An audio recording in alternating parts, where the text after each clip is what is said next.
Hello there, Shortcuts. This is video 2 for September 27th.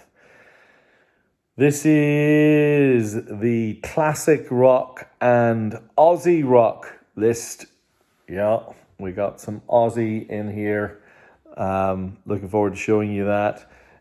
Classic Aussie. And so this list is just basically some of the greatest records of all time. The price list will go out at 9 p.m. on Wednesday, 27th. Hit me up if you're interested in any of these. And yeah, let's get into it. I think I have to start here.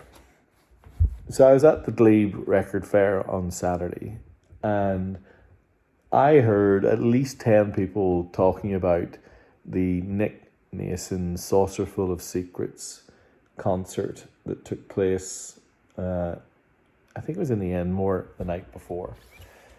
And what a few of those folk talked about was that Nick Mason and his band played the full version of Echoes, which made me think, I'm going to put this up. So this pressing, the 1974 pressing, which I think is the second pressing, is my personal favorite sounding copy of Metal. This copy comes with the Obi, as you saw, and the Metal magazine, which is a delight. So this is the magazine. I'm just going to read you something from the magazine. They have a little blurb. I'm just going to show you what it looks like. You see the little box there? And it says, Metal, Pink Floyd. Pink Floyd's is the kind of music that sort of creeps up on you, starting softly, slowly, innocently, until at once you're enmeshed in the most sensuous kind of rock music. It's basically instrumental, and rightly so, as all four members are master musicians. When vocals are used, as on A Pillow of Winds, they become striking counterpoints to the music. Standouts one of these days, and all 23 and a half minutes of echoes, both of which allow plenty of space for Dave Gilmour's superb guitar and Rick Wright's electronic organ. A real treat. Which I think is a pretty perfect review of this record. I love this copy of this record. The vinyl is incredible. The dynamics are second to none. It's a great record. It's a great pressing. If you don't have Metal, this hard cardboard gatefold is in amazing condition, complete with all accoutrements and the Obi. It's as good as it gets. Felt like an appropriate time to fish that one out and show it to you. All right, what else have we got? Well, this record is a really interesting one too. This is I think it's the only Japanese repress of The Runaways, their debut album. The first press had, I think it may have been Lita Ford turning toward the camera, or maybe Sherry Curry turning toward the lens, and you could kind of see the microphone. And the gatefold inside was all four of them on stage. Well, in this 1978 repress, the inside gatefold of all four of the band members on stage is actually the full sleeve, which I think is better. And then on the inside, you've got some Japanese, but you've got all the English lyrics of the record. So there's no insert with this particular record.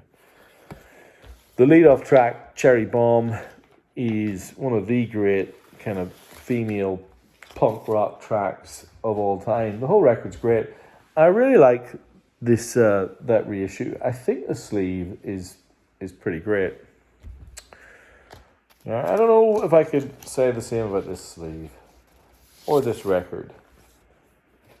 but it is interesting, and therefore it's on the list. This is, do you recognize them? That's the shot they chose, which mystifies me because they look sullen and unhappy and miserable, which is not how you should think the marketers behind the Motley Crew would be marketing their music. They're a little bit more fun on the back sleeve. This is their third record, Theatre of Pain. First time I've ever seen it on Japanese vinyl. And you know what? It looks like new. This record is more my speed. I think this is in the top 3, maybe top 4 of U2's greatest records. And it is their debut album, Boy. Look at that. This same little boy became, there he is on the back, became the cover of War, their third record, some 4 years later. Side 1, I Will Follow, Twilight, and Cat Do, Into the Heart and Out of Control. I really do think that is one of the best sides of music they ever did. And then the standout track is actually on side 2, which is the Electric Co., which then became the standout on their Live Under a Blood Red Sky record as well, and they still play it regularly. There it is. That's Boy by U2, their debut record. I don't think I've ever had that before. I have had this next pressing once before, and I know it's once because it's on my shelf. This is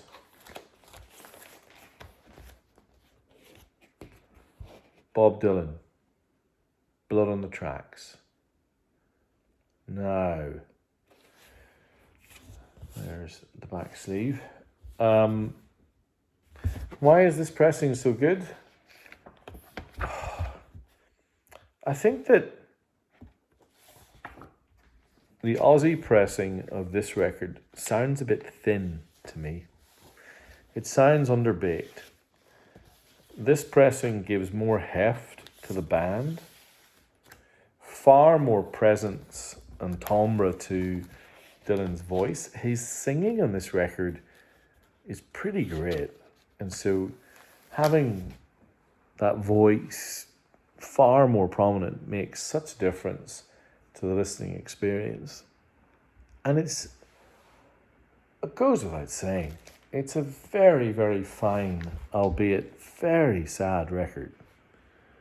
But there comes a time every so often when a little bit of blood on the tracks is a good thing. All right, continue with some more classic rock. Janis Joplin's Pearl. Now I'm going to say this in the same way that I am not a Doors fan, and there are others that I'm not a fan of either. I am not a Janis Joplin fan. It's just, her voice just does not do it for me. I think to say she oversings, it would be somewhat of an understatement. But I do recognize that she has her fans out there, and many of those would say that Pearl was her best record. I have no idea what this guy's best record is, because it's difficult. He's made many records, but only a few have cut through more than the songs. I would say this guy is a great songwriter more than a great record maker. Now, some of you might argue with me, but I'm happy to have that argument. This is Leonard Cohen's New Skin for Old Ceremony, which was his, I'm going to say, third or fourth record. There he is on the back, looking very handsome indeed. Remember, of course, that he started his musical career much later in life than many others did. He was a poet and wrote some books before making it as a songwriter. This record is a definite evolution in his sound from the first two records, which were predominantly acoustic. Here you have a band, and the band are wrapping sounds around him that had never been done in the studio before. So we're talking cellos and oboes and the like. And that creates a much more interesting texture. And I think as well, it inspired Cohen to write some more immediate music. If you think about track 2, Chelsea Hotel Number 2, an incredible story, really fine, brilliantly sung, and the melody of the song kind of exposes itself as it goes in a masterful way. And there are a few other examples through the record that maybe justify its place in the top 2, 3, or 4 of Leonard Cohen's records, maybe with I'm Your Man, and some of the later stuff like the darker records from his later life. But New Skin for Old Ceremony is a very fine record indeed, and it includes a little, almost like a instamatic picture of the man himself from the sleeve. I assume it's a sticker. I'm not going to peel it. Whoever grabs this can do so. Lovely record and a lovely little extra. Chelsea Hotel Number 2. What a song though. Oh my gosh. Truly incredible. All right. Queen's Sheer Heart Attack. Their hardest rocking, loudest record. That is First Press, complete with OB and all extras. Alrighty. Now, Elton John's third record, Tumbleweed Connection, where he explored an almost country and western tone and told a story with it. So it's somewhat of a concept record. In fact, so much so was it a concept record that the Japanese repress includes this book, and the book is effectively the lyrics from the songs, as well as some moody kind of Western style images. But as you read the lyrics, they do indeed tell a story. So it's very clever, very, very finely wrought, and untypical song structures in that some of the songs are almost like streams of consciousness. But because the lyrics and the storytelling are so clever, and because Elton John's almost supernatural grasp on melody kind of works, they get away with songs that don't have choruses. And yet you think they do. And you listen to it again and you go, that song, it just kind of went, didn't it? And it didn't go anywhere, and it's still awesome. It's a very peculiar genius. But Tumbleweed Connection, that hard cardboard gatefold as well. It's solid. It's just that's kind of sepia tone. Yeah. Beautiful, beautiful thing. And there ends the Japanese vinyl section. I'm going to show you 5 records from the 1980s that are amongst the greatest records produced by Aussie bands in that time. I'm going to start off with my personal favourite, and it is The Sunny Boys from, I think I'm going to say 84, maybe 83. I Can't Talk to You, My Only Friend, Alone with You, Tongue of Love, Liar. This is an immensely good copy. The insert is great, the sleeve is great, the vinyl is fabulous. If you do not have this record, this is as good a copy as you're ever going to see. Similarly, I'm going to show you two records from a little known beat combo called In Excess. You may have heard of them. There you have it. Absolutely perfect Aussie first presses of Kick and the Swing. Both of them are gatefold. The Swing, of course, having the kind of pull out. You can see, perfect condition. This is In Excess. Kick, the record that launched them into the absolute stratosphere. Absolutely perfect condition, as good as you're ever going to see it. Guns in the Sky, New Sensation, Devil Tonight, Devil Inside, Need You Tonight, Mediate, Never Tear Us Apart, Mystify. Man. Yeah, great record. And then my favourite Aussie band, Midnight Oil. Two absolutely perfect copies of arguably their greatest records. Again, gatefold with inserts, vinyl in fabulous condition. This one, 10-1, and of course, in the same way that Kick launched In Excess, Diesel and Dust launched Midnight Oil. I remember queuing up to collect my ordered-in copy of this on cassette from Gene Stewart's record store on Scott Street in Dungannon.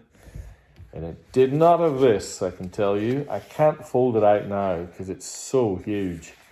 But this comes with the original poster that had the statement which I think is kind of... Actually, you know what?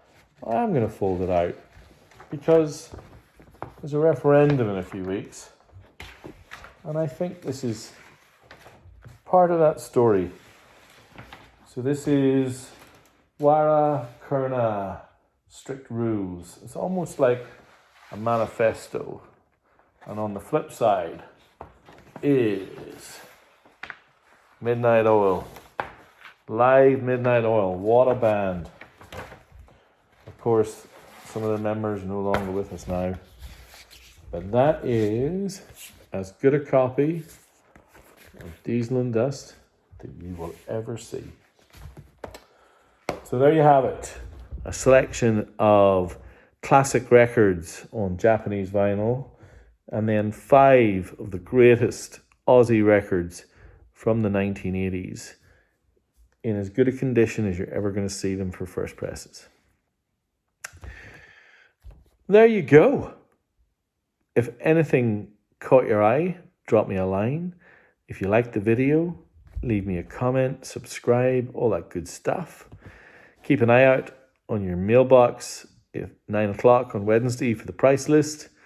If you're watching this and you aren't on my mailing list, in the comments under my channel, you will find my email address. Send me a note, get added to the list. Thank you so much for watching. As always, I hope you found it interesting and you saw something that caught your eye.